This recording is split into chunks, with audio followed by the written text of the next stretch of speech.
तो आज की क्लास में हम न्यूटन के गति का द्वितीय नियम का निगमन करेंगे या न्यूटन के गति के द्वितीय नियम को जानेंगे।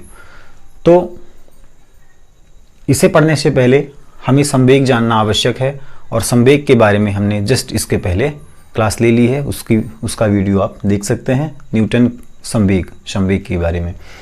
तो न्यूटन के गति का द्वितीय नियम संवेग से संबंधित है और संवेग हमने पढ़ा है। संवेग क्या होता है? संवेग को हम p से दर्शाते हैं और संवेग बराबर होता है द्रव्यमान गुणित वेग m/v।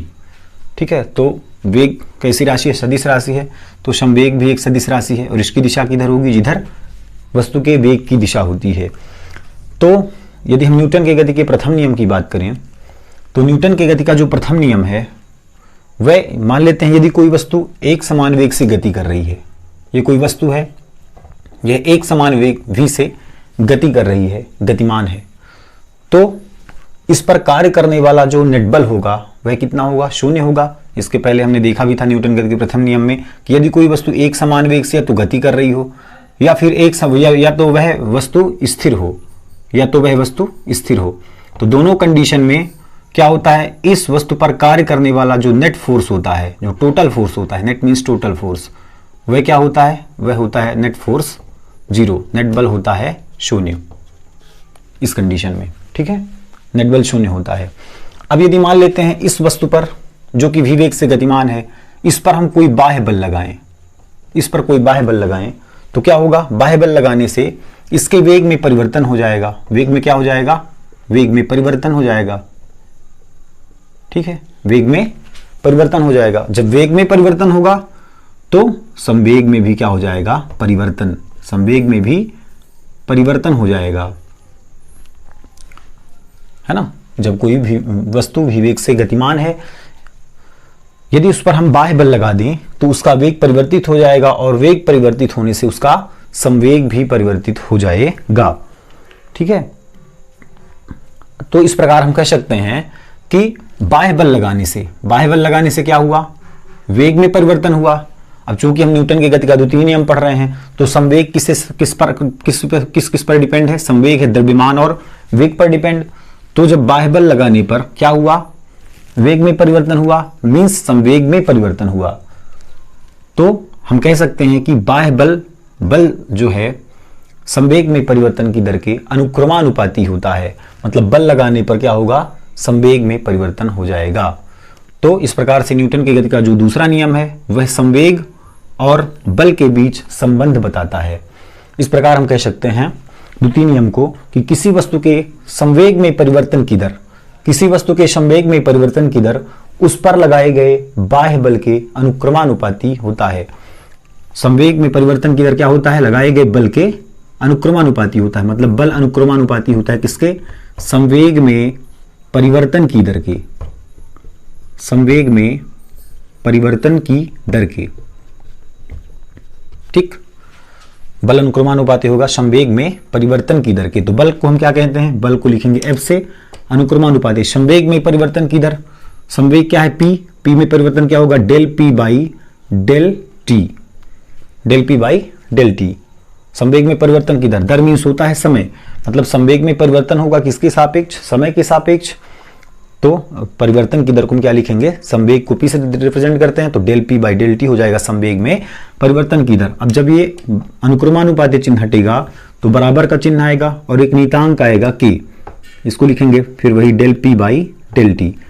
अब मात्रकों का इस प्रकार चयन करेंगे K का मान 1 हो जाए तो K बराबर 1। मात्रकों का इस प्रकार चयन करना है, K की वैल्यू 1 हो जाए तो बचेगा क्या? Del P by del T.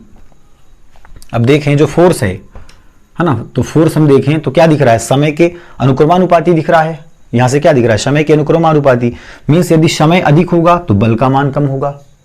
ठीक है, व्युत्क्रमानुपाती मीन्स इसकी वैल्यू अधिक है तो इसकी वैल्यू कम हो जाएगी, इसकी वैल्यू कम है तो इसकी वैल्यू अधिक हो जाएगी।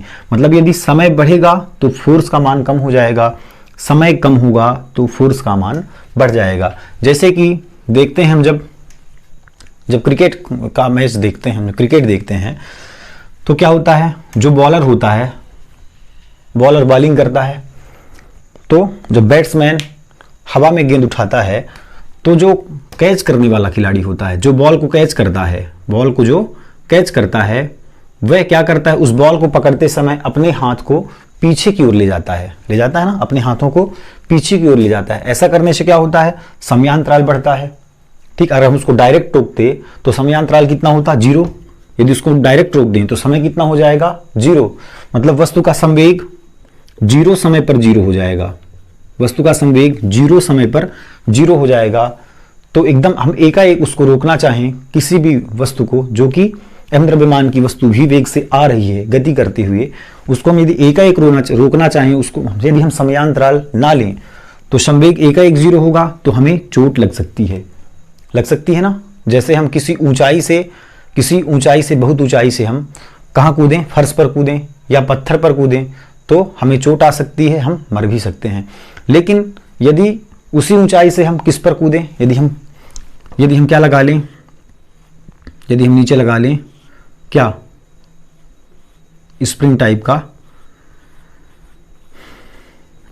का क्या, या फिर जाल भी लगा लेते हैं, नेट है ना, नेट लगा लेते हैं। मान लो देखा होगा आपने कि हम जब ऊंचाई से कूदते हैं तो क्या लगा लेते हैं, ऐसे नेट लगा लेते हैं, जाल बिछा देते हैं। तो इस जाल में जब हम गिरेंगे तो क्या होगा, हम जंप करेंगे 2 3 4 बार ऐसे, तो समय का मान क्या होगा, बढ़ जाएगा। तो जब समय का मान बढ़ जाएगा तो फोर्स का मान क्या हो जाएगा, कम हो जाएगा। ठीक है, मतलब किसी ऊंचाई से यदि हम जाल पर कूदें तो जाल पर कूदने पर हम डायरेक्ट जाल पर जाएंगे तो, लेकिन हमें 2 3 4 बार, मतलब उस स्थिर होने में हमें कुछ समय लगेगा, हम समय ले पाएंगे, जिससे कि फोर्स का मान कम हो जाएगा। लेकिन यदि हम डायरेक्ट फर्श पर कूदना चाहें तो समयांतराल बिल्कुल 0 हो जाएगा, तुरंत 0 हो जाएगा। मीन्स वस्तु का वेग तुरंत 0 हो जाएगा, मीन्स संवेग भी तुरंत 0 हो जाएगा, जिससे हमें अत्यधिक चोट लग सकती है। तो बात समझ आई ना, समयांतराल बढ़ने पर फोर्स का मान कम हो जाएगा। तो उचित क्या है, समयांतराल हमें लेना चाहिए। यदि हम बॉल को कैच कर रहे हैं तो हमें हाथ को पीछे की ओर ले जाना चाहिए। और इसी तरह हम देखें तो जो कांच के बर्तन या कांच के जो बर्तन बन के आते हैं तो उन्हें रखने के लिए क्या किया जाता है, उन्हें रखने के लिए एक गद्दा बनाया जाता है। जैसे कांच का कप है, ठीक है, तो इनके बीच क्या होता है, गद्दानुमा